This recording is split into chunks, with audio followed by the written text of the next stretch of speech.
છોકરાઓ આપણે આપણા ચેપ્ટરમાં આગળ વધીએ તો લાસ્ટ વિડીયોમાં અંદર આપણે બધા જ વાયુના નિયમોને કમ્પ્લીટ કર્યા હતા તો આજે આપણે એક મજાનું ક્વેશ્ચન એક કમ્પ્લીટ કરવાના છે અને ક્વેશ્ચન છે આદર્શ વાયુ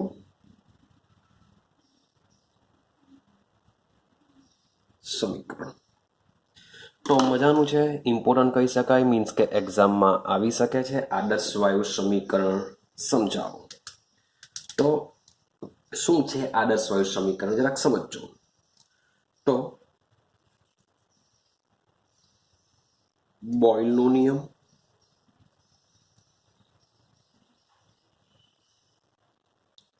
ચાર્લ્સનો નિયમ અને યાદ રાખજો બધા નિયમ બોયલનો નિયમ ચાર્લ્સનો નિયમ અને એવોગેડ્રોના નિયમના સંયોગીકરણથી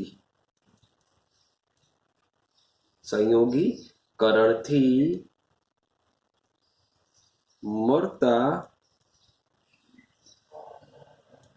સમીકરણને કહેવામાં આવે છે આદર્શ વાયુ સમીકરણ તો આદર્શ વાયુ સમીકરણ મેળવવા માટે તમારે 3 નિયમ યાદ રાખવા પડશે એક છે બોયલનો નિયમ એક છે ચાર્લ્સનો નિયમ અને એક છે એવોગેડ્રોનો નિયમ ક્લિયર છે ચાલો આ 3 નિયમને આપણે સમજવાનો પ્રયત્ન કરીએ સૌથી પહેલા વાત કરીએ બોયલનો નિયમ ચલો બોયલનો નિયમ શું છે તો બોયલનો નિયમ છે અચળ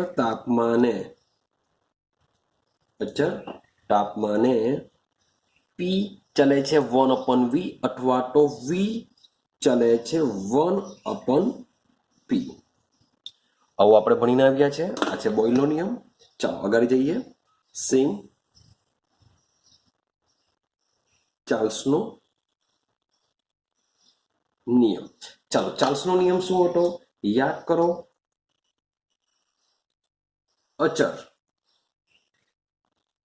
દબાણે ચાર્લ્સનો નિયમ હતો અચળ દબાણે વી ચલે છે ટી દબાણ તાપમાન વધારતા કદ વધે કદ ઘટે તો તાપમાન ઘટે એકબીજાના સમપ્રમાણમાં હોય છે એવું સમજીને આવ્યા છે સેમ વાત કરીએ આપણે એવોગેડ્રોનો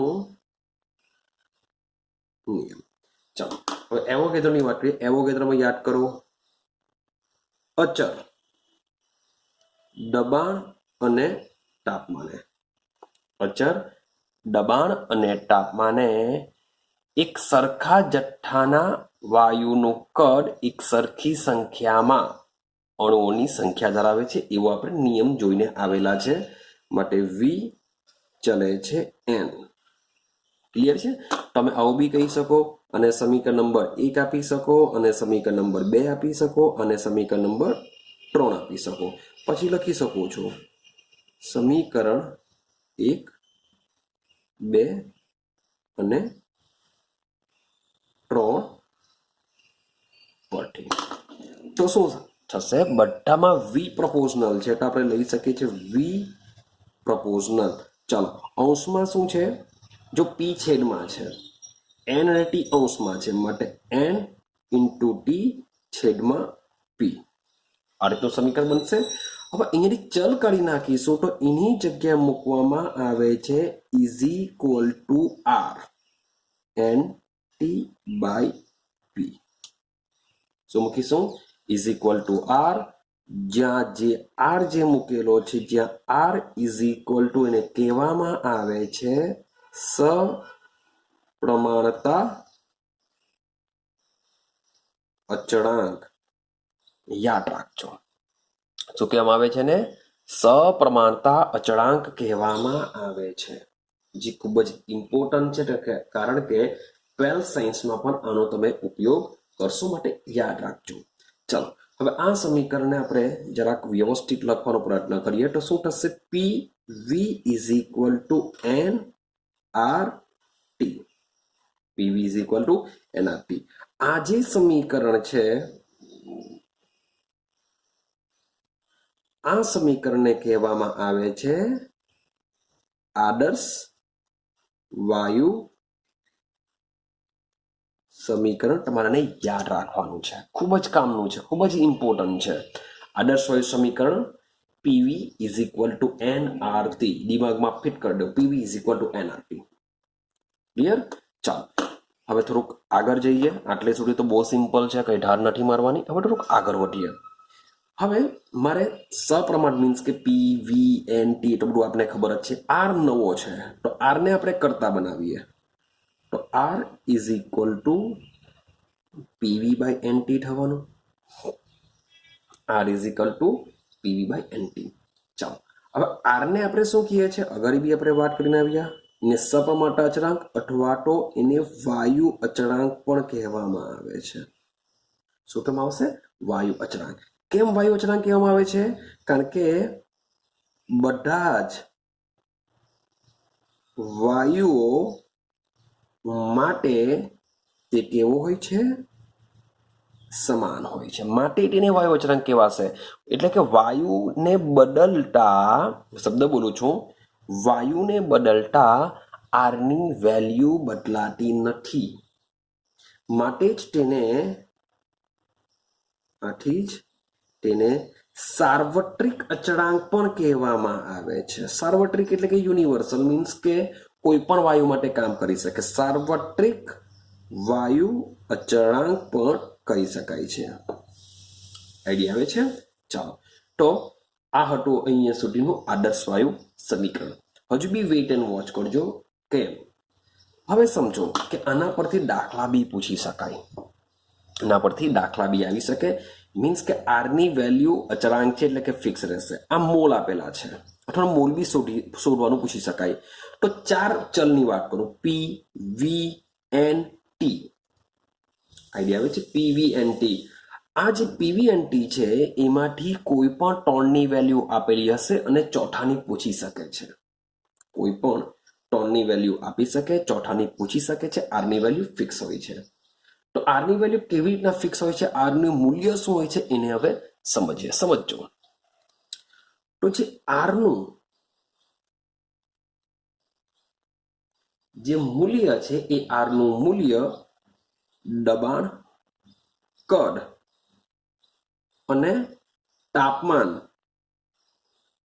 માપનમાં વપરાયેલા શબ્દ લખું છું એકમો પર આધારિત છે કે પી નો એકમ કયો છે વી નો એકમ કયો છે ટી નો એકમ કયો છે એ ઉપરથી આર નું મૂલ્ય ડિસાઇડ થતું હોય છે જો એકમ ચેન્જ થઈ જાય તો આર નું મૂલ્ય પણ બદલાઈ જતું હોય છે તો જુદા જુદા એકચ્યુઅલી જૂની બુકમાં તમને 5 મૂલ્ય દર્શાવ્યા હતા પણ નવી બુકમાં એકચ્યુઅલી 1 કે 2 જ મૂલ્ય દર્શાવ્યા છે તો જ્યારે મુજબ મોટે ભાગે જે મૂલ્ય દર્શાવ્યા છે એ જ મૂલ્યનો ઉપયોગ આપણે 12 સાયન્સમાં બી મોટે ભાગે કરતા હોઈએ છીએ આઈડિયા આવે છે પણ યાદ રાખજો કે દબાણ કદ અને તાપમાન ના જે એકમો હોય એ એકમો પરથી આર નું મૂલ્ય ડિસાઇડ થતું હોય છે ને મેં તમને કીધું ચાલો આર નું મૂલ્ય તો આ રીતના આપણે ફિક્સ હોય છે આપણે યાદ રાખીશું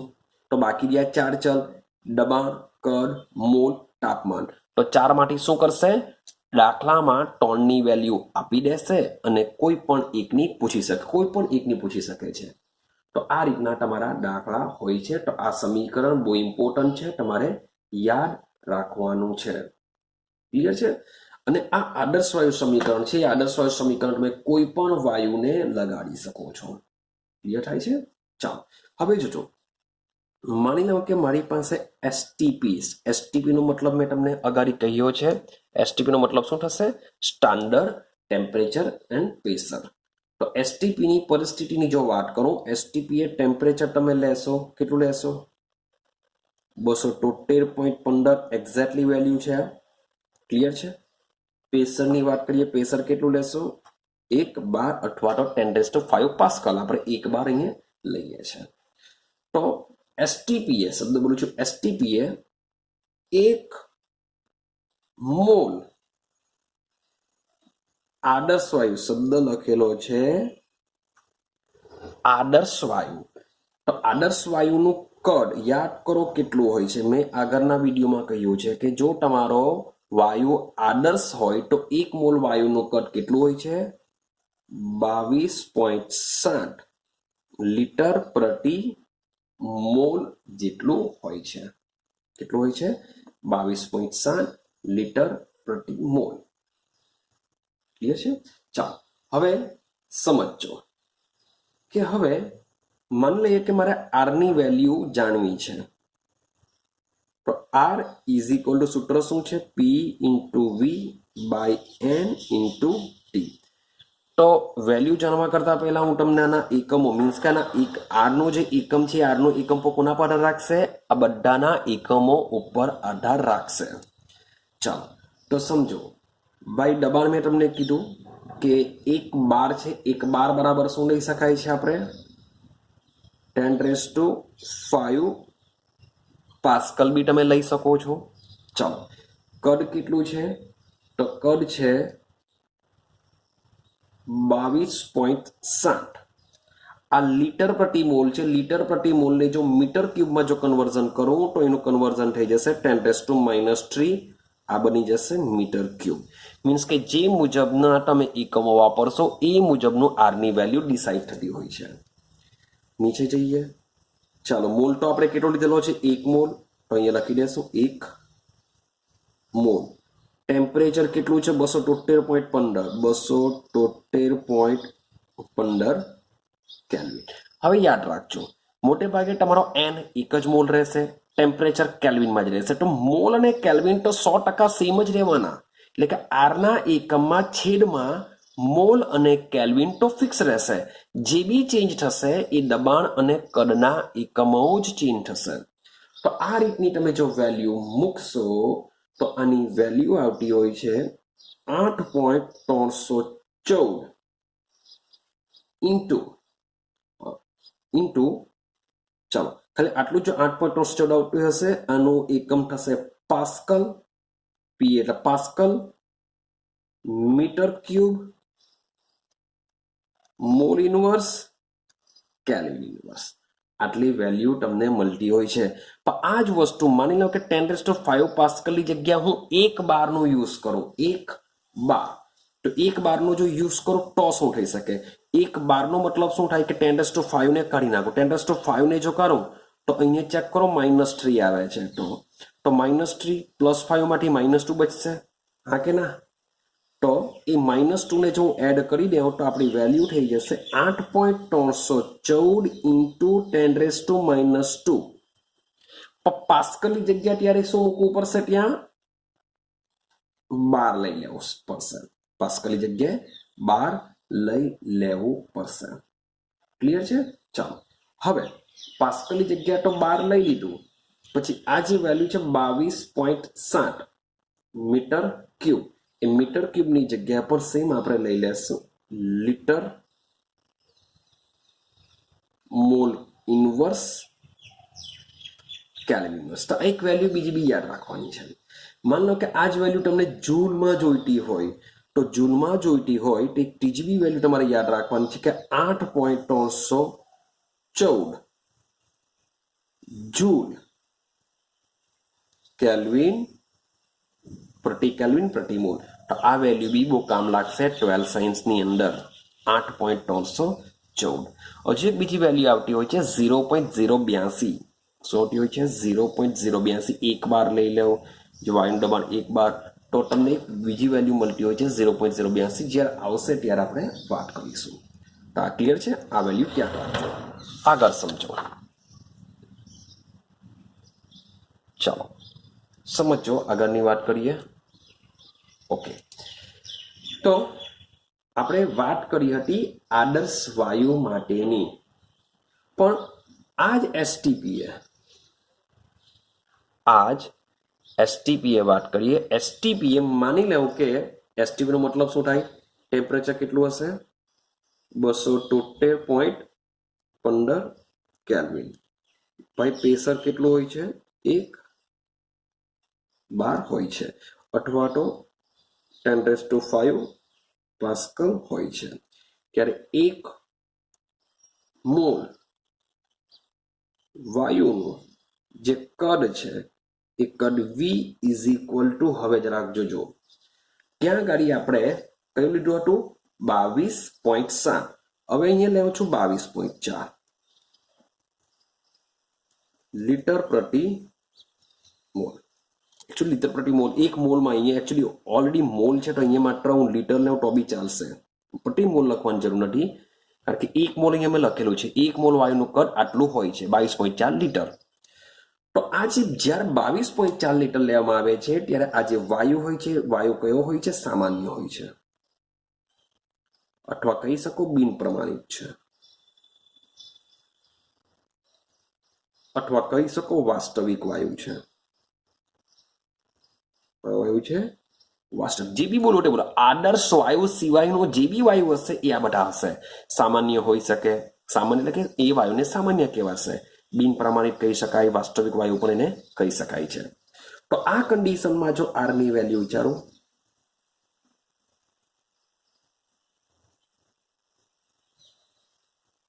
PV is equal to NRT, સૂત્ર શું છે આપણું?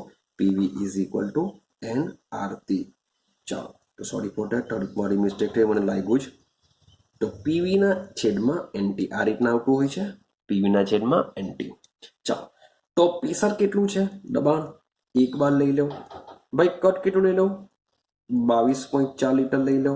મોલ કેટલું લઈ લો? 1 લઈ લો ભાઈ. ટેમ્પરેચર 273.15 લઈ લો.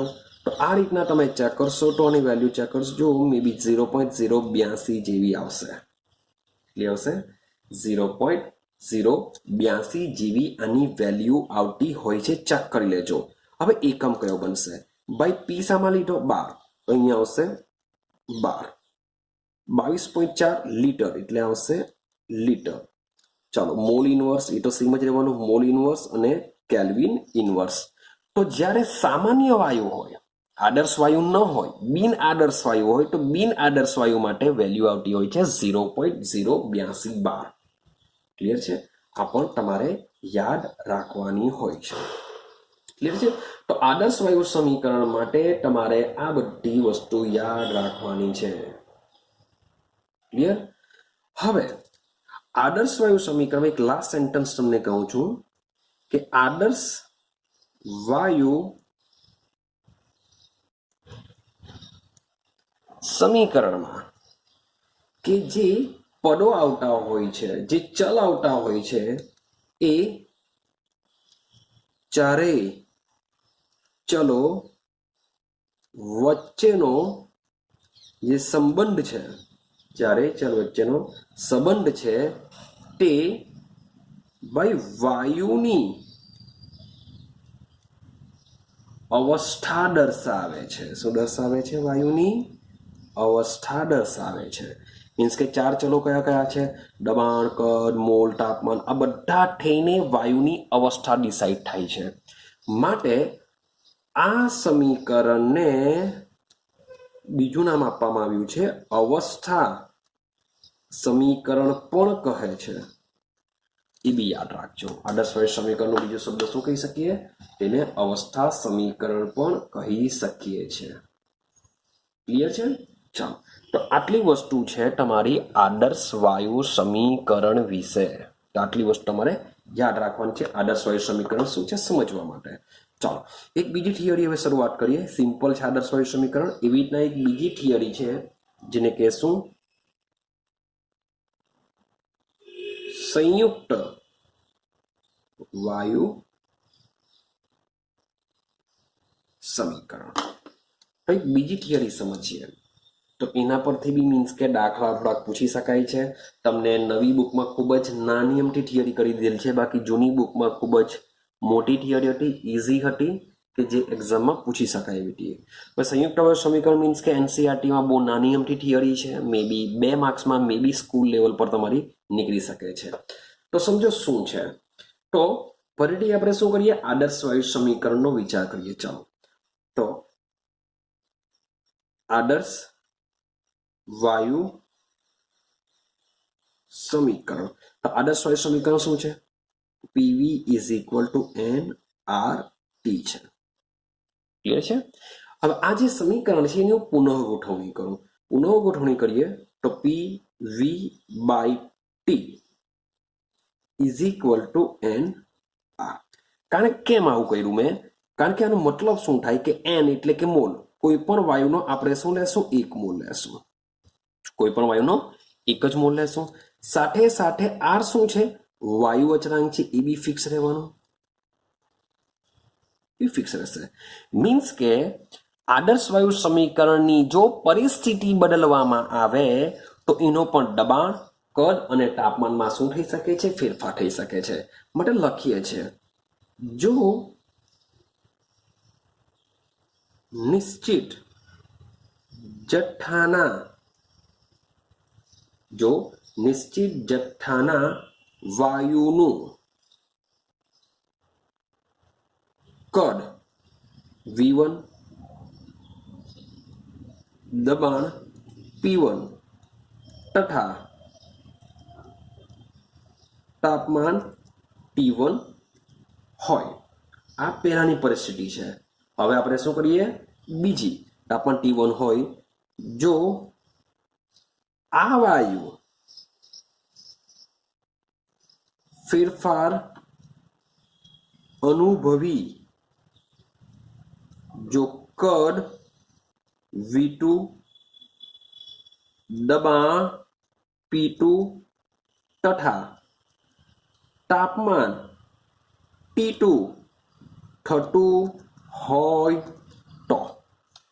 મીન્સ કે બે પરિસ્થિતિની વાત કરેલી છે. પહેલી પરિસ્થિતિમાં દબાણ, કદ અને તાપમાનને લીધું, એમાં કંઈ ફેરફાર કર્યો આપણે, મે બી એનું દબાણ વધાર્યું, ઘટાડ્યું, તાપમાન વધાર્યું, ઘટાડ્યું, વોટ એવર કંઈ બી કર્યું, મીન્સ કે એમાં ફેરફાર કર્યો.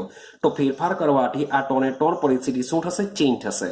આમાં કોઈ ચેન્જ થવાનો નથી.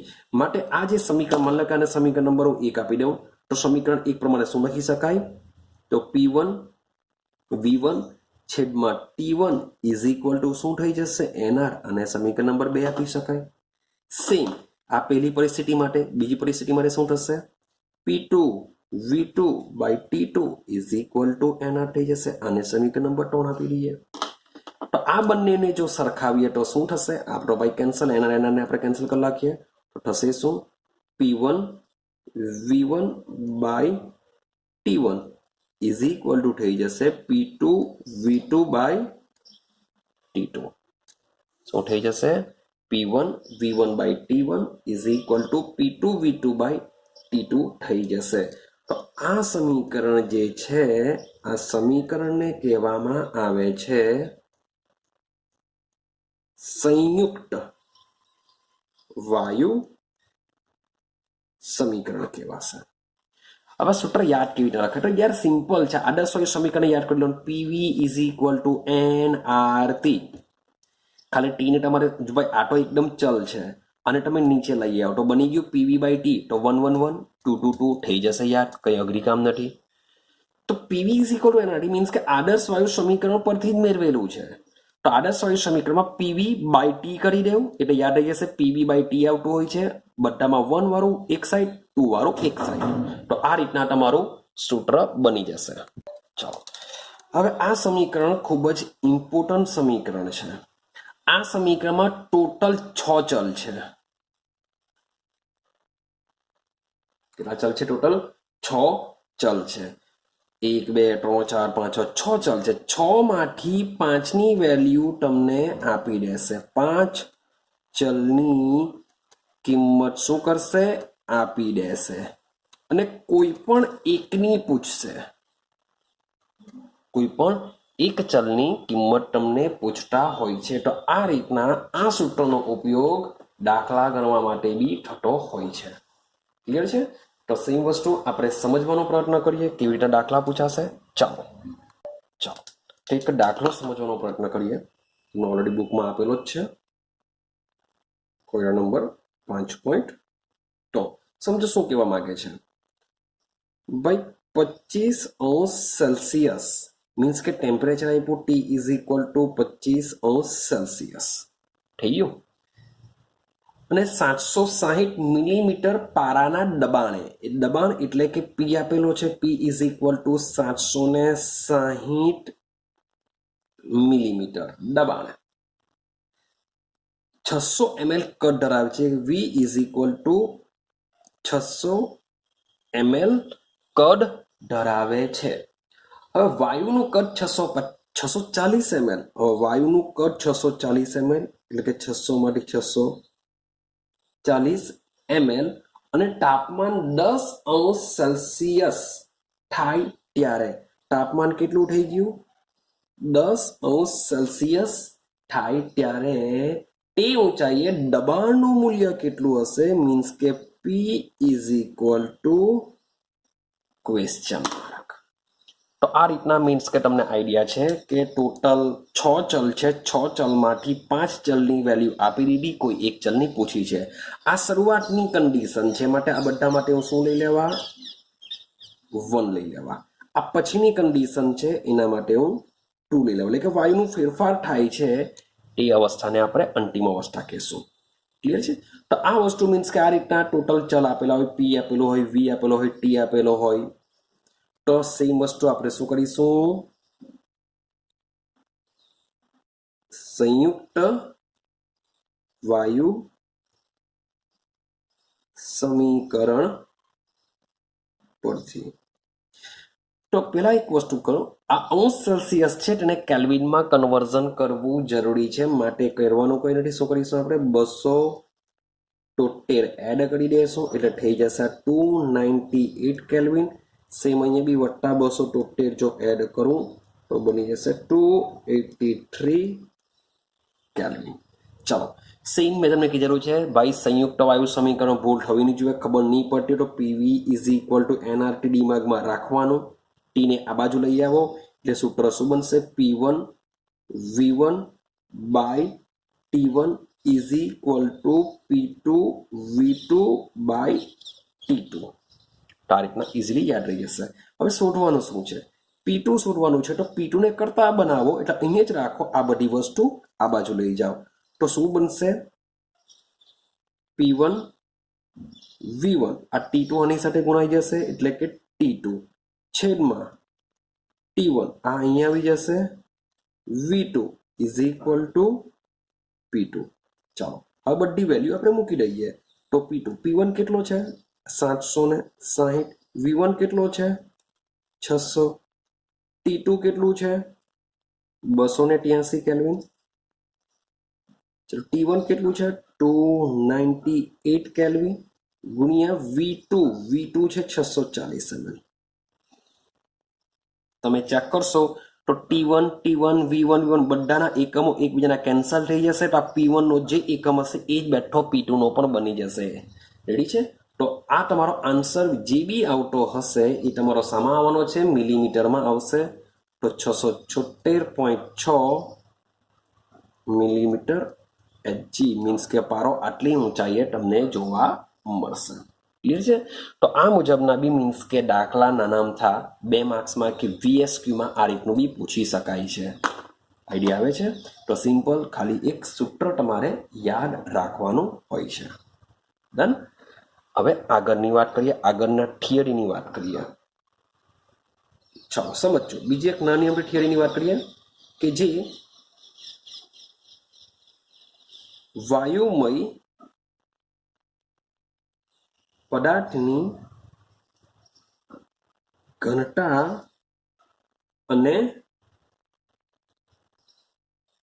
મોલર દર વિશે સમજીએ કે પદાર્થની ઘનતા અને મોલર દર વિશે શું સંબંધ હોઈ શકે. ઘનતા અને મોલર દર તો ઓલરેડી આપણે અગાડીમાં એમ ચલે છે ડી એવું સાબિત કરીને આવ્યા છે. એમ ચલે છે ડી, એના પર મેં તમને ક્વેશ્ચન બી કીધેલો કે શું થઈ શકે કે કોઈ પણ 2 વાયુ આપેલા હોય અને એકની ઘનતા આપેલી હોય તો બીજાની તમે શોધી શકો છો. ક્લિયર છે? એમ ચલે છે ડી, આ રીતના આપણે સાબિત કરીને આવી. હવે આપણે વાત કરીએ આદર્શ વાયુ સમીકરણથી. જરાક જોજો કેવી રીતના સંબંધ આવશે. તો વાત કરીશું હવે આદર્શ વાયુ સમીકરણ નીચે મુજબ દર્શાવતા. તો આદર્શ વાયુ સમીકરણને હું નીચે મુજબ દર્શાવું તો થશે PV is equal to N R T. આવું કંઈક થવાનું. ચાલો હવે જોજો અને હું થોડુંક ફેશનમાં લખવાનું વાત કરું તો કરું શું, આ જે આર અને ટી છે એને પીની નીચે લઈ આવું અને વીને આની નીચે લઈ આવું તો શું થશે, પીના છેદમાં આરતી ઇઝ ઇક્વલ ટુ એનના છેદમાં વી. આ રીતના હું એની પુનઃ ગોઠવણી કરું. કેમ મેં આવું કર્યું? કારણ કે મારે શું કરવાનું છે, ઘનતા અને મોલર દર વચ્ચે સંબંધ મેળવવાનું છે. ઘનતા અને મોલર દર વચ્ચે. ક્લિયર છે? અને ઘનતાનો મતલબ શું થાય? ઘનતાનો મતલબ થાય ઘનતા બરાબર દરના છેદમાં કદ. તો છેદમાં કદ મેં લઈ આવેલો છું. હવે દર કેવી રીતે લાવવાના? તો ભાઈ એનનો મતલબ થાય મોલ અને મોલ બરાબર થાય ચેપ્ટર નંબર 1 ને યાદ કરો, વજનના છેદમાં આણ્વીય દર. વજનને આપણે માસ કહેશું, આણ્વીય દરને કેપિટલ એમ થી દર્શાવવામાં આવે છે. તો આ એનની વેલ્યુ આપણે આ સમીકરણમાં મૂકી દઈએ તો પીના છેદમાં આરતી ઇઝ ઇક્વલ ટુ સ્મોલ એમ છેદમાં કેપિટલ એમ ઇન્ટુ વી. આ રીતનું કંઈ થવાનું. ચાલો હવે આપણે ઘનતાને લઈ આવીએ. હવે ઘનતાનો ઇંગ્લિશમાં કહેવાશે ડેન્સિટી. એના પરથી small D is equal two ઘનતા બરાબર શું થાય? દરના છેદમાં કદ, એટલે કે સ્મોલ એમ બાય વી. તો સ્મોલ એમ બાય વી ની જગ્યાએ શું મૂકી શકું છું? ડી મૂકી શકું છું. માટે પીના છેદમાં આરતી ઇઝ ઇક્વલ ટુ શું થશે? એમના છેદમાં વી, એટલે કે આ જે વસ્તુ છે એની જગ્યાએ હું ડી મૂકી દેવા, છેદમાં આવી જશે કેપિટલ એમ. છેદમાં શું આવશે? કેપિટલ એમ આવી જશે. માટે જો હું એમને જો કરતા બનાવી દઉં તો સૂત્ર આપણું શું બની શકે?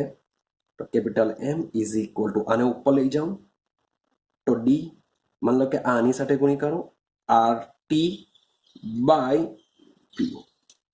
તો આ એક સૂત્ર બી તમારે યાદ રાખવું પડશે. સૂત્ર બી તમારે શું કરવું પડશે? યાદ રાખવું પડશે. કેમ? કારણ કે પેલામાં મીન્સ કે અગાડી બી આપણે એક સૂત્ર ચેક કરેલું કે એમ ચલે છે ડી, આવું એક સૂત્ર આપણે મેળવીને આવ્યા હતા. પણ આ જે સૂત્ર છે એ કોઈ પણ બે વાયુમાંથી કોઈ એકની ઘનતા આપેલી હોય તો બીજા વાયુની આપણે શોધી શકીએ છીએ. પણ જો મે બી કન્ડિશન આપેલી હોય કે તમને કોઈ એક જ બે વાયુ નથી આપ્યા, કોઈ એક જ વાયુ આપેલો છે, એનું ટેમ્પરેચર આપ્યું, એનું પ્રેશર આપ્યું, એની ઘનતા આપી, તો એનું અજ્ઞાત વાયુ લખેલું હોય. અજ્ઞાત વાયુ, તમને વાયુ ખબર નથી તો એનું આણ્વીય દર બી પૂછી શકે. મે બી વાયુનું નામ આપી દીધેલું હોય, તેની ઘનતા પૂછી શકે, ટેમ્પરેચર પ્રેશર આપેલું હોય, અથવા તો મે બી ટેમ્પરેચર કે પ્રેશર બેમાંથી કોઈ એક પૂછેલું હોય તો આનો ઉપયોગ કરીને પણ દાખલા પૂછી શકાય છે. માટે આ સૂત્ર બી તમારે યાદ રાખવું પડશે કે M is equal to D RT by P. M is equal to D RT by P. DRT એવું યાદ રાખી શકો. M is equal to DRT by P. DRT P. M is equal to DRT P. યાદ રહેશે. તો આ સમીકરણ બી important છે. તો આ હતું પદાર્થની ઘનતા અને મોલર દર વચ્ચે સંબંધ ધરાવતું સમીકરણ. ક્લિયર છે? ચાલો હવે આની પછીની થિયરીની વાત કરીએ, જે બહુ જ ઇમ્પોર્ટન્ટ થિયરી છે. એના દાખલા પણ પૂછી શકાય એવા હોય છે. રેડી? તો નેક્સ્ટ થિયરી માટે મગજ તમારું એકદમ કમ્પ્લીટ સ્થિર કરી દો. મીન્સ કે બહુ ઇમ્પોર્ટન્ટ થિયરી છે. સ્કૂલની એક્ઝામમાં પૂછાવાના ચાન્સ વધારે હોય છે. તો થિયરી શું છે તો સમજી લો. આઈએમપી થિયરી છે. મોસ્ટ આઈએમપી લખતો હતો પહેલા, તમને થયું હશે કે સર પહેલા એમ લખી દઉં, પણ મોસ્ટ આઈએમપી લખતો હતો એની જગ્યાએ હું આઈએમપી લખું છું. ચાલો, તો થિયરી છે આપણી ડાલ્ટનનો આંશિક દબાણનો નિયમ. શું છે? ડાલ્ટનનો આંશિક દબાણનો નિયમ શું છે એ આપણે સમજીએ. એ સમજવા કરતા પહેલા હું એક તમને ક્વેશ્ચન કરું, સમજજો. કે માની લો કે આપણી સ્કૂલ છે, એ સ્કૂલમાં 11માના 3 ક્લાસ છે, સાયન્સના 3 ક્લાસ છે, 11th A, 11th B, 11th C, આ રીતના 3 ક્લાસ છે. આ ક્લાસમાં માની લો કે 5 છોકરાઓ બેઠેલા છે, આ ક્લાસમાં 6 છોકરાઓ બેઠેલા છે, આ ક્લાસમાં 7 છોકરાઓ બેઠેલા છે. તમને પહેલેથી ખબર છે કેટલા છોકરાઓ છે તે. રેડી? હવે 5 છોકરાઓનું તમને વજન બી મે બી ખબર. ચાલો વજન છોડી આપણે સંખ્યા પર જ જઈએ કે આમાં 5 છે, આમાં 6 છે, આમાં 7 છે. કોઈ હવે આ બધા છોકરાઓને આપણે શું કરીએ, હોલમાં લઈ જઈએ, હોલમાં બધાને ભેગા કરીએ તો તમને છોકરાઓની સંખ્યા કેટલી મળશે? તો તમે ફટાક દેખીને કહી દેશો કે 5 + 6 + 7 તમે કરી દેશો. 5 + 6 + 7 તમે કરી દેશો અને કહી દેશો કે ભાઈ છોકરાઓની સંખ્યા 18 હશે. હા કે ના? છોકરાઓની સંખ્યા 18 હશે, આવું તમે કહી દેશો. આવી જ વસ્તુ સેમ ડાલ્ટન પણ કહેવા માંગે છે, પણ એ એના દબાણના સંદર્ભમાં કહેવા માંગે છે. બસ આટલું દિમાગમાં રાખજો. આના પરથી મીન્સ કે આ સમજવામાં ઇઝી પડશે. તો સમજો આ જે આંશિક દબાણનો નિયમ છે, સૌથી પહેલા આ જે નિયમ છે, આ નિયમ જ્હોન ડાલ્ટને ભાઈ ઈસવીસન 1801માં પ્રસ્થાપિત કર્યો હતો. આ નિયમ જ્હોન ડાલ્ટને 1801માં પ્રસ્થાપિત કર્યો હતો. અને આ નિયમ શું હતો? આપણે નિયમની વાત કરીએ. નિયમ શું છે જોજો. એકબીજા સાથે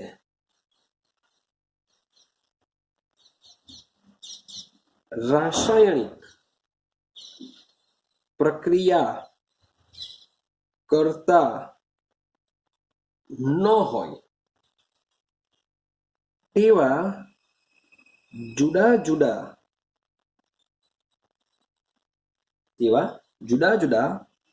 વાયુઓના મિશ્રણનું કુલ દબાણ. શબ્દ સમજો. એકબીજા સાથે રાસાયણિક પ્રક્રિયા કરતા ન હોય તેવા જુદા વાયુઓના મિશ્રણનું કુલ દબાણ તે દરેક, અથવા તો લખી શકો વાયુ મિશ્રના, તેની જગ્યાએ વાયુ મિશ્રના દરેક વાયુના આંશિક દબાણના સરવાળા બરાબર હોય છે. આ નિયમને કહેવામાં આવે છે ડાલ્ટનનો આંશિક દબાણનો નિયમ. હવે સૌથી પહેલા આંશિક, તમને સમજાવ, આ નિયમને પછી સમજાવું. સૌથી પહેલા સમજો આંશિક દબાણનો મતલબ શું થાય. તો આંશિક દબાણ એટલે કે જે વાયુનું આંશિક દબાણની વાત કરતા હોય એ વાયુનું વ્યક્તિગત દબાણ. શું બોલીશું આપણે? વાયુનું વ્યક્તિગત દબાણને વાયુનું આંશિક દબાણ કહેશું. હવે સમજો, માની લો કે મારી પાસે એક પાત્ર છે. મારી પાસે શું છે? એક પાત્ર છે. આ એક પાત્ર છે, આવું કંઈક પાત્ર છે. આમાં મેં કોઈ એ નામનો વાયુ ભર્યો છે. મેં શું કર્યો છે? એ નામનો વાયુ ભર્યો છે. અહીંયા ભાઈ એનું દબાણ માપે છે. આ શું છે? એનું દબાણ માપશે. આ ખાલી એ જ નામનો વાયુ છે તો એનું દબાણ હશે PA. એનું દબાણ કેટલું હશે? PA લઈ લઈએ છે. આ એનું વ્યક્તિગત દબાણ કહેવાશે. ખાલી માત્ર ને માત્ર એનું દબાણ કેટલું હશે? PA હશે. ચાલો એક બીજું પાત્ર લઈ લઉં. સેમ એટલા જ કદ ધરાવતું, સમજી લેજો, સેમ કદ ધરાવતું છે. હવે આમાં હું B નામનો કોઈ વાયુ ભરું છું. હવે હું શું કરું છું? આમાં બી નામનો વાયુ ભરું છું, જે દબાણ દર્શાવશે પીબી, જે દબાણ શું દર્શાવશે પીબી. આ એ નામનો વાયુ છે, આ બી નામનો વાયુ છે. હવે એટલા જ કદવાળું સમજો,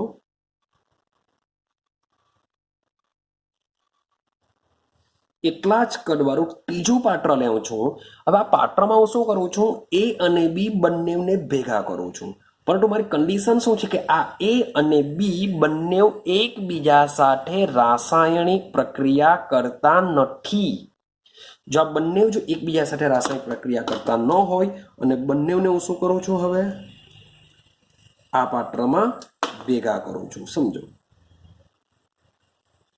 જે એ અને બી છે કે જેઓ એકબીજા સાથે રાસાયણિક પ્રક્રિયા કરતા નથી, તેઓને બંનેને એક પાત્રમાં ભેગા કર્યા. તો પાત્રનું જે કુલ દબાણ છે એ કુલ દબાણ એને આપણે પી ટોટલ કહેશું. પી ટોટલ, પી કુલ અથવા પી ટોટલ એ શાના બરાબર થશે, પી એ વત્તા પીબી બરાબર થશે. આને જ ડાલ્ટનનો આંશિક દબાણનો નિયમ કહેવાય છે. કે આ બે ભાઈ મતલબ બે વાયુ લીધેલા છે, વોટ એવર જેટલા પણ વાયુ હોય એ બધા વાયુનો પોતાનું દબાણ, પોતાના દબાણનો જો તમે સરવાળો કરો તો તમને શું મળી જશે, આંશિક પી ટોટલ, પી કુલ દબાણ મળી જશે. એ શું કોણ કહેવા માંગે છે, આંશિક દબાણનો નિયમ કહેવા માંગે છે. આઈડિયા આવે છે? તો આપણે કેવી રીતે દર્શાવી શકીએ કે પી કુલ ઇઝ ઇક્વલ ટુ, માન લો કે એ અને બી છે તો હું લખા પી એ વત્તા પીબી. માન લો કે કોઈ ત્રીજો વાયુ સીબી છે તો હું લખી શકું પીસી. માન લો કે સો ઓન કોઈ D F G whatever જુદા જુદા વાયુઓ છે, તો એ બધા પાત્રમાં જેટલા પણ વાયુ હશે એ બધા જ વાયુના આંશિક દબાણનો સરવાળો પાત્રનું કુલ દબાણ આપશે. મેં તમને શરૂઆતમાં શું કીધું કે ભાઈ છોકરા એ ક્લાસમાં 5 છે, બી ક્લાસમાં 6 છે, સી ક્લાસમાં 7 છે, તો મને ક્લાસ વાઇઝ સંખ્યા મળી. હવે આ બધા જ છોકરાઓને હું એક જ હોલમાં મૂકી દઉં છું ને સંખ્યા ગણવાનું કે સંખ્યા જો ગણા હોલમાં કેટલા સ્ટુડન્ટ છે તો આપણે શું કરીએ, 5 વત્તા 6 વત્તા 7 કરીએ. તો આમાં બી એ જ વસ્તુ કરીએ છીએ કે ભાઈ બે વાયુ છે, ભાઈ મેં બે દીધેલા છે, વોટ એવર બીજા બી હોઈ શકે, તો બે વાયુ છે, આમાં આનું દબાણ પીએ છે, આમાં આનું દબાણ પીબી છે. હવે આ બંને વાયુને જો એક ત્રીજા પાત્રમાં ભરવામાં આવે તો ત્રીજા પાત્રનું જે કુલ દબાણ છે આ બંને વાયુના દબાણના સરવાળા બરાબર હોય. આ બંને વાયુનું દબાણ એટલે કોણ કહેવાય, એનું આંશિક દબાણ કહેવાશે. પીએ એટલે કે એનું આંશિક દબાણ, પીબી એટલે કે બીનું આંશિક દબાણ. તો આ રીતના ડાલ્ટન કહેવા માંગે છે કે પાત્રમાં રહેલા વાયુનું કુલ દબાણ તે પાત્રમાં રહેલા જુદા જુદા વાયુના આંશિક દબાણના સરવાળા બરાબર હોય છે. આઈડિયા આવે છે? જેને આપણે શું કહેશું, ડાલ્ટનનો આંશિક દબાણનો નિયમ કહેવામાં આવે છે. ચાલો હવે આનો ઉપયોગ સમજીએ, આનો યુઝ સમજીએ કે આનો યુઝ ક્યાં થતો હોય છે. તો સમજો, સામાન્ય રીતે આપણે પ્રયોગશાળામાં શું કરીએ છીએ, પ્રયોગો કરીએ છીએ. પ્રયોગશાળામાં પ્રયોગો કરીએ છીએ. તો આ પ્રયોગશાળામાં જ્યારે પ્રયોગો કરવામાં આવે છે ત્યારે માન લો કે મારે વાયુ બનાવવો છે. પ્રયોગશાળામાં મારે શું કરવો છે, વાયુ બનાવવો છે. તો પ્રયોગશાળામાં જ્યારે વાયુ બનાવવામાં આવે છે ત્યારે આ વાયુને શું કરવામાં આવે છે, પાણી ઉપર એકઠો કરવામાં આવે છે. શું કરવામાં આવશે, પાણી ઉપર એકઠો કરવામાં આવે છે. માન લો કે હું તમને જરાક આકૃતિ દોરીને સમજીએ આપણે કે અમારી પાસે રાઉન્ડ ફ્લાસ્ક છે. એ રાઉન્ડ ફ્લાસ્કને આ રીતે ટ્રીપોય હશે એવું સમજીને ચાલો, સોરી ટ્રીપોય હશે. આ આપણો બર્નર છે એવું સમજીને ચાલો. આ શું છે, બર્નર છે. આ ફ્લેમ છે. આમાં મેં કોઈ પદાર્થ રાખેલો છે. આ પદાર્થને ગરમ કરતા એનું વિઘટન થશે અને વિઘટન થઈને આમાંથી વાયુ છૂટો પડશે અને એ વાયુ મારે કામનો છે. તો આમાં કેવી રચના કરવામાં આવશે, સમજો કે અહીંયાથી એક બૂચ લગાવી દેવામાં આવશે અને અહીં એક નળી રાખવામાં આવતી હોય છે. શું રાખવામાં આવતી હોય છે? એક નળી જેવું રાખવામાં આવતું હોય છે. તેથી આ જે વાયુ જેવો બનશે એવો સીધો ક્યાં જશે? આ નળીમાં જશે.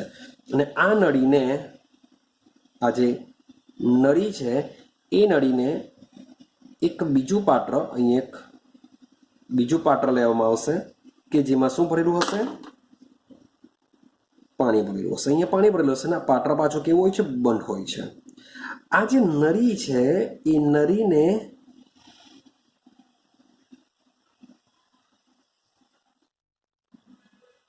આ રીતના કંઈક રચના હોય છે. આ પાણી ભરેલું હોય છે, મીન્સ કે આ બી સ્ટેન્ડ પર હશે ભાઈ, એમને હવામાં લટકતું નહીં હોય, પણ સમજો આ રીતની રચના હોય છે. તો જ્યારે આ પદાર્થનું વિઘટન થાય છે તો એમાંથી જે વાયુ નીકળતો હોય છે એ વાયુ શું કરશે? આ નળી દ્વારા જશે. આ વાયુ કેવો હશે? ગરમ હશે. હવે ગરમ હોવાને લીધે શું થશે? આ પાણી ઠંડુ હોય છે તો આ ગરમ ગરમ જે હવા હોય છે તે આ નળીમાંથી પાસ થઈને સીધો ક્યાં બધી ભેગી થતી હોય છે? ઉપર ભેગી થતી હોય છે. ક્લિયર છે? આ રીતનું પ્રયોગશાળામાં વાયુને એકઠો કરવામાં આવે છે. પણ થવાનું શું? તો આ પાણીની, આ કેવું છે? આ બધું પાણી છે. સમજો, બરાબર સમજો, આ બધું પાણી છે. હવે જ્યારે આ જે ગરમ જે વાયુ છે એ ગરમ વાયુ જ્યારે પાણીના સંપર્કમાં આવશે ત્યારે એવું બી થઈ શકે કે આ પાણીમાંથી મે બી થોડી પાણીની વરાળ પણ બની શકે. એટલે કે આ ઉપર જે હશે એ વાયુ જે હોય છે એ વાયુ કેવો હોય છે? ભેજવાળો હોય છે. ભેજવાળા વાયુનો મતલબ શું થાય?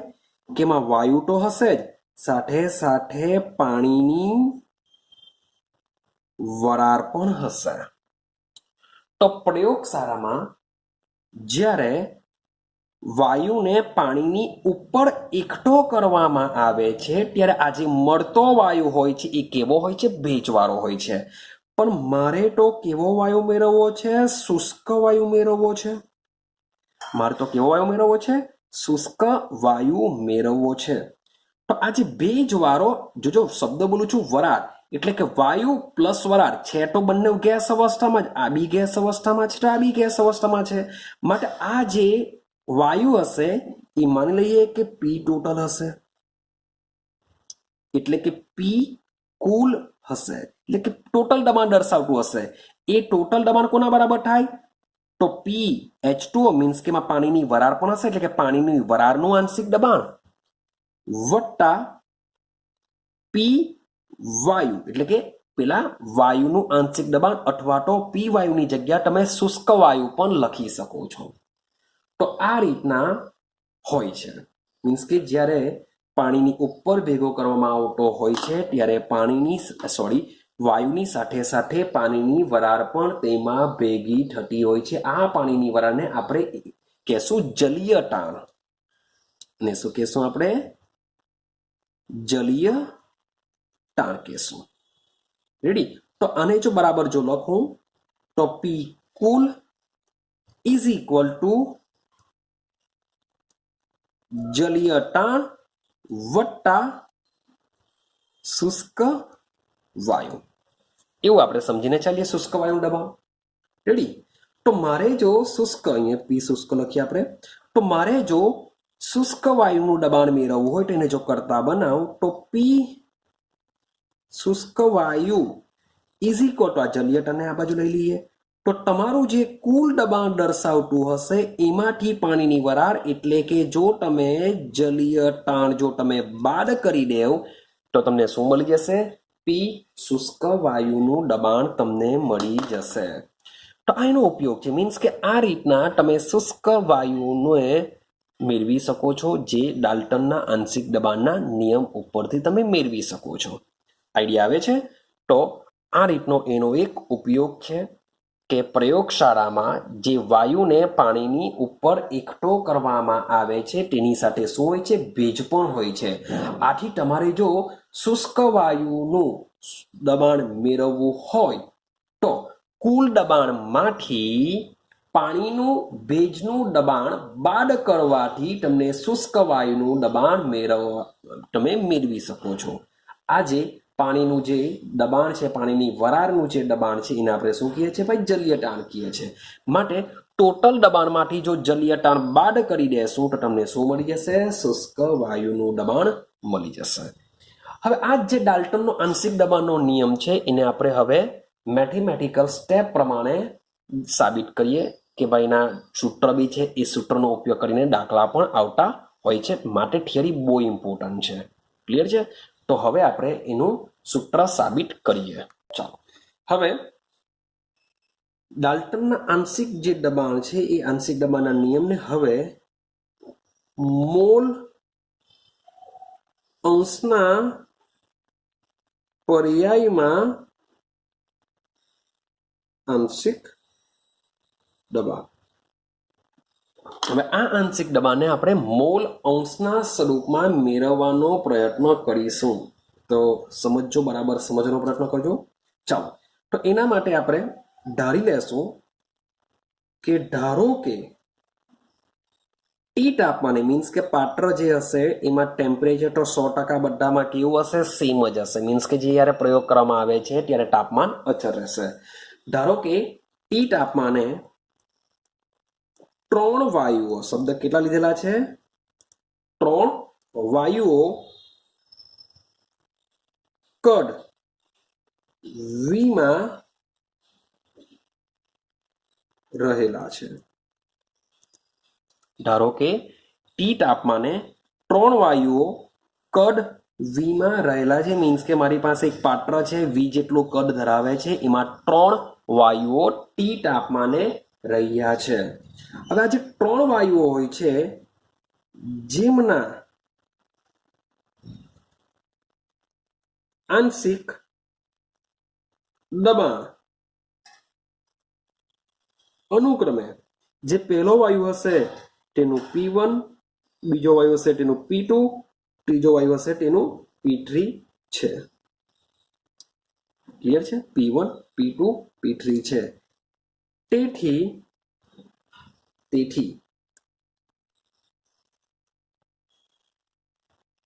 આદર્શ વાયુ સમીકરણ પરથી હું શું લખું છું? આદર્શ વાયુ સમીકરણ પરથી આ 3 વાયુને જો આપણે આદર્શ વાયુ સમીકરણ પ્રમાણે દર્શાવીએ તો આદર્શ વાયુ સમીકરણ શું છે? PV is equal to NRT. એના પરથી P is equal to NRT by V આ રીતના લખી શકાશે. હવે વાયુ 1 માટે જો વાત કરું તો વાયુ 1 માટે P1 થશે. વાયુ 1 માટે P1 થશે તો એના મૂલ્ય પણ હું 1 દ્વારા દર્શાવવા. R અચળ, તાપમાન અચળ, V અચળ છે અને સમીકરણ નંબર 1 આપી દેવા. ક્લિયર છે? આ પહેલા વાયુ માટે વાત થઈ. તે જ પ્રમાણે બીજા 2 વાયુ માટે બી આદર્શ વાયુ સમીકરણ પ્રમાણે શું થશે કે P2 is equal to N2 RT by V થશે અને P3 is equal to N3 RT by V થશે. અને સમીકરણ નંબર માની લો કે હું 2 આપી દઉં અને સમીકરણ નંબર 3 આપી દઉં. ચાલો, હવે N1, N2 અને N3 શું છે તે લખી દઈએ આપણે. બાકીનું બધું ખબર છે આપને કે જ્યાં N1, N2 અને N3 એ વાયુના અનુક્રમે મોલ છે. વાયુના અનુક્રમે મોલ છે. ચાલો, હવે આપણે આના પરથી કુલ દબાણ જાણી શકીએ. ડાલ્ટનના આંશિક દબાણના નિયમ મુજબ કુલ દબાણ ઇઝ ઇક્વલ ટુ, ચાલો કુલ દબાણને આપણે શું કહેશું? P કુલ કહેશું. P કુલ ઇઝ ઇક્વલ ટુ 3 વાયુના આંશિક દબાણનો સરવાળો P1 plus P2 plus P3. 3 સમીકરણમાં આપણે P ને કરતા બનાવેલો છે તો 3 સમીકરણમાં શું કરીશું આપણે? આ રીતના તેઓના આંશિક દબાણનો સરવાળા બરાબર કુલ દબાણ થતું હોય છે એવું કોણ કહે છે? ડાલ્ટન કહે છે. માટે P કુલ ઇઝ ઇક્વલ ટુ P1 કેટલો છે? N1 RT બાય V વત્તા P2 કેટલો છે? N2 RT બાય V વત્તા N3 RT બાય V. ચાલો, આપણે આ રીતના સમીકરણ મળવાનું. તો P કુલ ઇઝ ઇક્વલ ટુ ભાઈ RT by V RT by V RT by V બધામાં કોમન છે માટે લખી શકીએ આપણે N1 plus N2 plus N3 RT by V ને આપણે શું કરીશું અલગ લઈ લઈએ ક્લિયર છે ચાલો આટલી સુધી આઈ હોપ સો કે તમારું કમ્પ્લીટ હોય હવે શું કરીશું હવે બરાબર જોજો કે સમીકરણ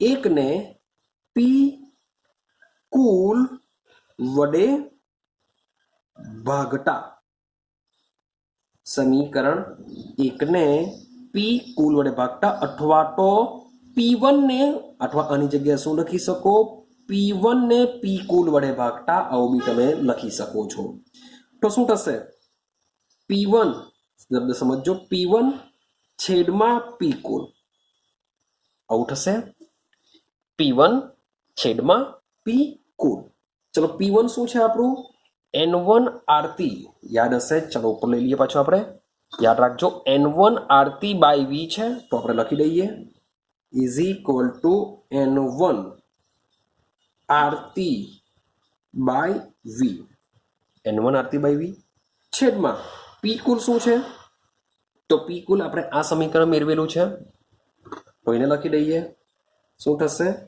N1 plus N2 plus N3 R T by V એટલે કે આરતી બાય વી આ રીતના થવાનું તો તમે જોશો આરતી બાય વી કેન્સલ થઈ જશે તમને મળશે શું તો P1 છેદમાં P cool is equal to N1 ના છેદમાં N1 plus N2 plus N3 આટલું મળવાનું હવે આ વસ્તુ શું છે ત્રણ વાયુ છે ત્રણે ત્રણના મૂળનો સરવાળો છે કે જ્યાં N1 વત્તા N2 વત્તા N3 બરાબર શું થશે કુલ મૂળ કહેવાશે શું કહેવાશે કુલ મૂળ કહેવાશે મારે સૂત્ર શું બની જશે P1 છેદમાં P cool is equal to N1 ના છેદમાં કુલ મૂળ યાદ કરો ચેપ્ટર નંબર 1 ને જેમાં મોલ અંશની વ્યાખ્યા આવી ગયેલી કે પોતાના મોલ છેદમાં કુલ મોલને મોલ અંશ કહેવાશે તો આ એ જ વસ્તુ થઈ ગયું કે N1 ના છેદમાં કુલ મોલ એનો મતલબ શું થાય મોલ અંશ કહેવાશે કોના મોલ અંશ વાયુ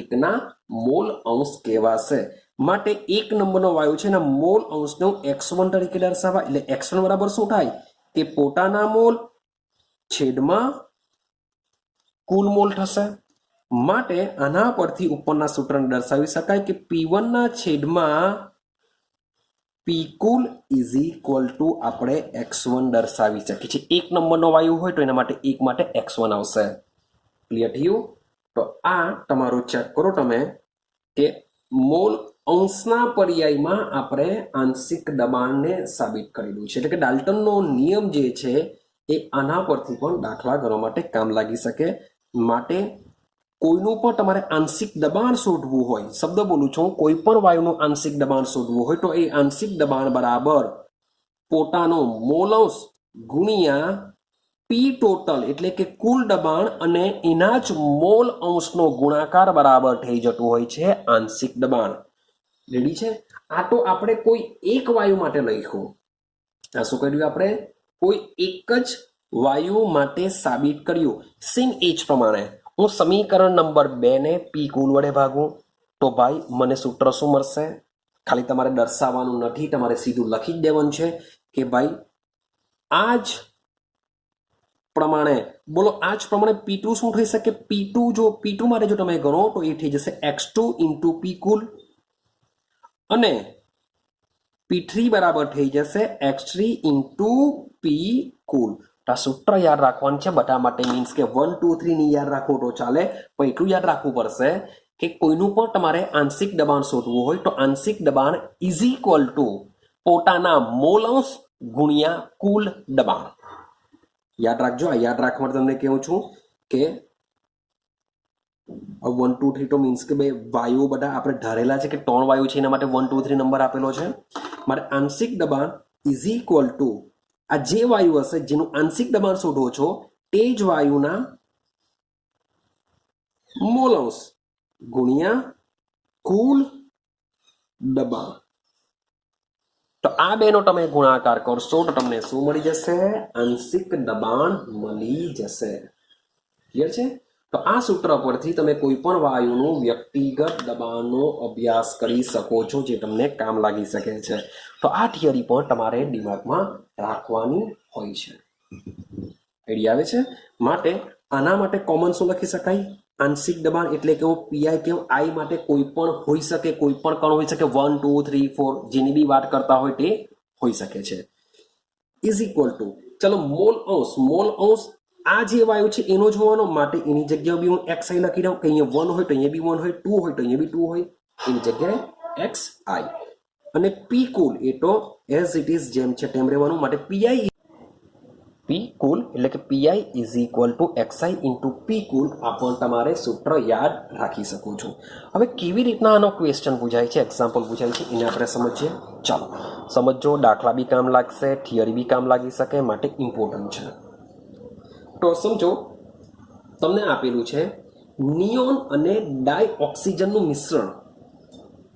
નિયોન એટલે એની, એનઆઈની, એનઆઈ એટલે નિકલ થાય. નિયોન અને ડાયઓક્સિજનનું મિશ્રણ 70.6 ગ્રામ, શબ્દ બોલું છું, 70.6 ગ્રામ O2 અને 167.5 ગ્રામ નિયોન ધરાવે છે. એટલે કે આનું જે મિશ્રણ છે એ મિશ્રણની અંદર O2 અને નિયોનનું પ્રમાણ આપી દીધું છે. આટલું એનું પ્રમાણ છે. ચાલો, જો નળાકારમાં વાયુના મિશ્રણનું, મીન્સ કે આ જે મિશ્રણ છે એ મિશ્રણનું દબાણ, એટલે કે મિશ્રણનું દબાણ એટલે કે કુલ દબાણ તમને આપેલું છે, એનો મતલબ એમ થાય કે મિશ્રણનું જે કુલ દબાણ છે એ કુલ દબાણ 25 બાર હોય, 25 બાર હોય, તો મિશ્રણમાં ડાયઓક્સિજન અને નિયોનના આંશિક દબાણ કેટલા થાય? એટલે કે PO2 is equal two question mark અને PNE is equal two question mark. યાદ રાખજો, NE2 નથી લખ્યો, કારણ કે જે નિષ્ક્રિય વાયુઓ હોય કે હંમેશા શું કરતા હોય છે? એકલા જ રખડતા હોય છે. અને એક બીજો ક્વેશ્ચન તમને આવે કે NE અને O2 નું કેમ આપ્યું? કારણ કે NE અને O2 જે નિયોન છે ભાઈ, નિષ્ક્રિય વાયુ છે, એ ઓક્સિજન સાથે રિએક્શન કરવાનો નથી. ક્લિયર છે? તો આટલી વસ્તુ આપેલું છે અને આપણે બંનેના આંશિક દબાણ શોધવાના છે. તો આગળની થિયરીમાં જ આપણે હમણાં વાત કરીને આવ્યા કે આંશિક દબાણ શોધવા માટેનું સૂત્ર શું છે? પીઆઈ, એટલે કે જેનું પણ આપણે શોધતા હોઈએ તે ઇઝ ઇક્વલ ટુ મોલ અંશ ગુણ્યા કુલ દબાણ. તો ભાઈ કુલ દબાણ તો ઓલરેડી આપેલું છે, તો આપણે માત્ર ને માત્ર શું શોધવાનું છે? મોલ અંશ શોધવાના છે. મોલ અંશ શોધવા માટે મારી પાસે મોલ હોવા જોઈએ. તો ભાઈ મોલ તો આપ્યા નથી, પણ એની જગ્યાએ ગ્રામ આપેલા છે. તો ભાઈ ગ્રામ પરથી શું શોધી શકાય છે? મોલ શોધી શકાય. તો ગ્રામ પરથી મોલ, મોલ પરથી મોલ અંશ આપણે શોધી શકીએ છીએ. તો સૌથી પહેલા શું કરીએ? આપણે બંનેના મોલ શોધી કાઢીએ. ચાલો, સૌથી પહેલા લઈએ આપણે O2 ના મોલ. શું લે છે? O2 ના મોલ. O2 ના મોલ બરાબર વજનના છેદમાં આણ્વીય ભાર. ચાલો, હવે વજન કેટલું આપેલું છે? 70.6 ગ્રામ. ભાઈ એક ઓક્સિજન નંબર હોય છે 8, ઓક્સિજનનો પરમાણુ દર હોય છે 16, એક ઓક્સિજનનું 16, અહીંયા O2 છે, માટે કેટલા લેશું? 32 ગ્રામ લેશું. ક્લિયર છે? તો આન્સર તમે એકવાર ચેક કરી લેજો. 2.21 મોલ આવશે. તો O2 ના મોલ મેં શોધી કર્યા. સેમ એવી રીતના Ne ના મોલ શોધી કરીએ. ચાલો, તો નિયોનના મોલ ઇઝ ઇક્વલ ટુ, હવે નિયોનના મોલ કેટલા? મોલ બરાબર સૂત્ર તો સેમ એ જ આવવાનું મોલનું, વજનના છેદમાં આણ્વીય ભાર. ચલો, વજન કેટલું? નિયોનનું વજન હોય છે 167.5 છેદમાં આણ્વીય ભાર. હવે ભૂલ નહીં કરતા, નિયોનનો નંબર હોય છે 10. મેં તમને કીધેલું છે કે મોટે ભાગે પરમાણુ દર એના પરમાણુ ક્રમાંક કરતા ડબલ હોય છે, પણ એમ બી તમને એક્ઝામમાં ઓલરેડી આપી દેશે, ટેન્શન નહીં લેતા. તો નિયમનો નંબર છે 10, 10 દૂર કેટલા થશે 20, યાદ રાખજો 40 ની લખાવે, ભૂલ અહીંયા થશે કારણ કે અહીંયા O2 છે એટલે આપણે 32 કરીએ, આપણે અહીંયા Ne2 કરીએ, ભાઈ Ne2 નું તો અસ્તિત્વ જ નથી, બધા જ નિષ્ક્રિય વાયુઓ યાદ રાખજો એકલ સ્વરૂપમાં જ રખડતા હોય છે, મેં આગળ બી વાત કરેલી છે કે H2 હાઇડ્રોજન H2 તરીકે રખડે, નાઇટ્રોજન N2 તરીકે રખડે, ઓક્સિજન O2 તરીકે રખડે, ક્લોરીન Cl2 તરીકે, ફ્લોરીન F2 તરીકે, આ જેટલા વાયુ છે એ બધા 11 જ વાયુ છે, 11 માંથી આ જે બી બોલી ગયો તે બધા દ્વિપરમાણવીય અણુ તરીકે અસ્તિત્વ ધરાવે છે, પણ જે નિષ્ક્રિય વાયુ છે હંમેશા એકલા જ રખડે, માટે એનું આણ્વીય ભારની જગ્યા આપણે અહીંયા તમે લઈ શકો છો, પરમાણવીય ભાર બી લઈ શકો છો, એ પરમાણુ તરીકે જ હોય છે, માટે અહીંયા શું લેશું આપણે 20 લેશું, અહીંયા ભૂલ થવી ન જોઈએ, તો આનો આન્સર મળશે 8.375 મોલ. રેડી છે? મારે તો મોલ અંશ શોધવાના છે અને મોલ અંશના સૂત્રમાં શું હોય છે? પોતાના મોલ છેદમાં કુલ મોલ. તો એક કામ કરીએ, આપણે શું શોધી કરીએ? કુલ મોલ શોધી કરીએ. તો કુલ મોલ બરાબર શું લખીશું? O2 ના મોલ વત્તા Ne ના મોલ.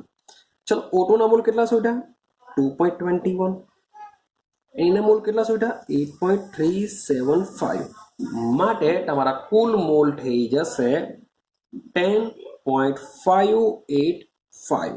આ થઈ ગયા તમારા કુલ મોલ. ચલો આટલે સુધીનું રેડી? મારી પાસે કુલ મોલ છે. હવે આપણે શું શોધીશું? મોલ અંશ શોધીશું.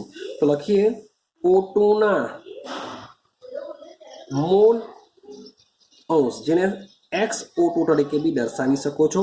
તો સૂત્ર શું છે? મોલ અંશ એટલે કે પોતાના મોલ, એટલે કે O2 ના મોલ છેદમાં શું આવશે? કુલ મોલ આવશે. O2 ના મોલ છેદમાં કુલ મોલ. ભાઈ O2 ના મોલ કેટલા શોધેલા છે?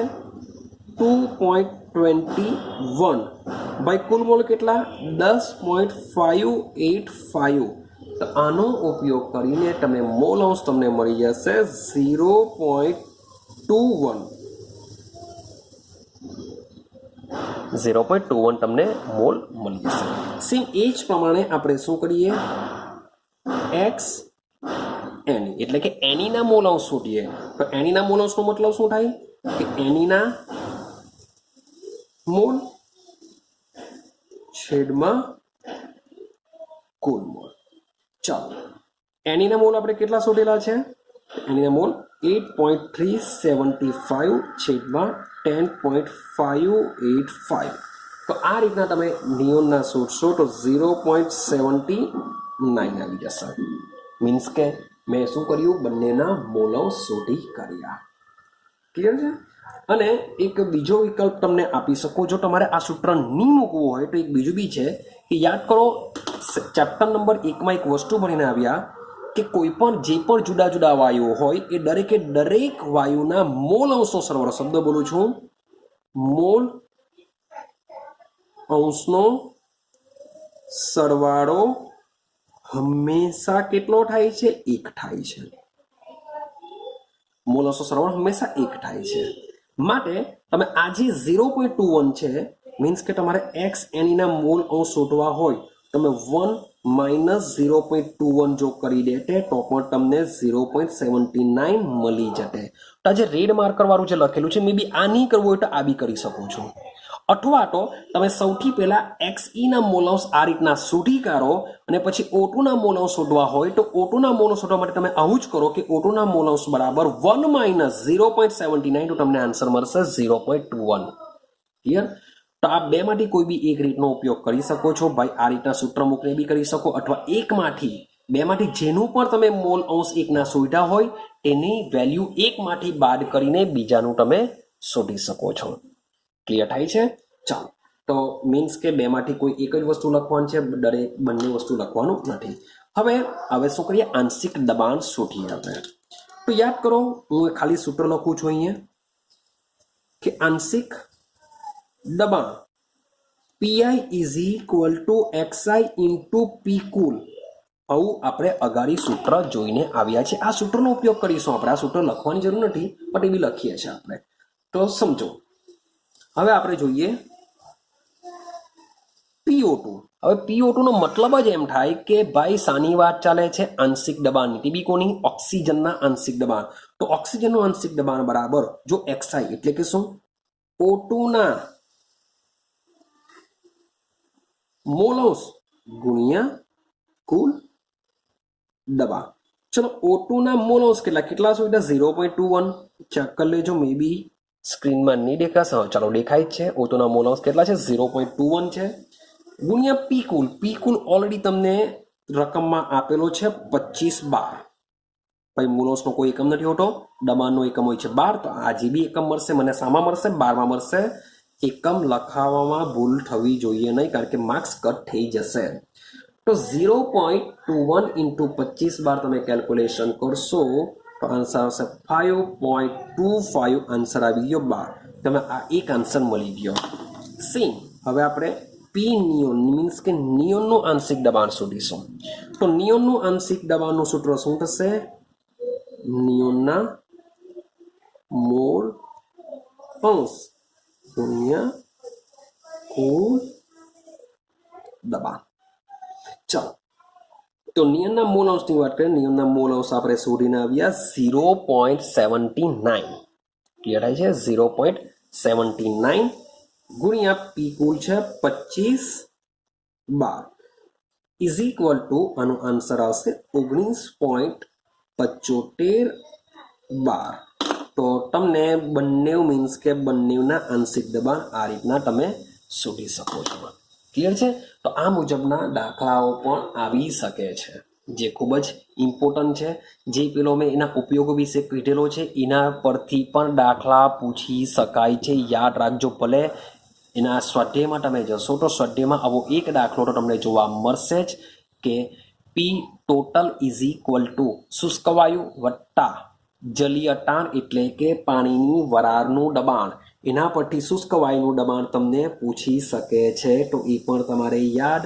રાખવાનું છે તો આજે આપણે બહુ મજાના ક્વેશ્ચન બધા સોલ્વ કરેલા છે મીન્સ કે આદર્શ વાયુ સમીકરણ જોઈને આવ્યા સંયુક્ત વાયુ સમીકરણ જોઈને આવ્યા સાથે સાથે પદાર્થની ઘનતા અને મોલર દર વચ્ચે સંબંધ ધરાવતું સમીકરણ મેળવીને આવ્યા કે ભાઈ એમ બરાબર ડરતી બાય પી યાદ રાખજો M is equal to DRT DRT એટલે કે DRT by P DRT P ready તો યાદ રાખવામાં ઇઝી પડશે અને લાસ્ટ થિયરી ડાલ્ટનનો આંશિક દબાણનો નિયમ સમજીને આવ્યા થિયરીની દ્રષ્ટિએ બી ઇમ્પોર્ટન્ટ છે સાથે સાથે એના સૂત્ર પરથી દાખલા પણ પૂછી શકાય છે તો આજનો વિડીયો ઓલ ઓવર જોવા જઈએ તો બહુ જ ઇમ્પોર્ટન્ટ છે મીન્સ કે આ વિડીયોમાંથી તમને દાખલા પણ સ્કૂલ લેવલમાં પૂછી શકાય સાથે સાથે થિયરી પણ તમારી સ્કૂલ લેવલની એક્ઝામમાં આવી જતી હોય છે માટે આને કોઈ પણ હિસાબે કમ્પ્લીટ કરજો તો હજુ પણ જો વિડીયોને લાઇક નહીં કર્યું હોય તો લાઇક કરી દેજો જો તમને વિડીયો સારો લાગતો હોય તો લાઇક કરજો ફ્રેન્ડ સર્કલમાં શેર કરો અને સાથે સાથે હજુ પણ ચેનલને સબસ્ક્રાઇબ ન કર્યું હોય તો સબસ્ક્રાઇબ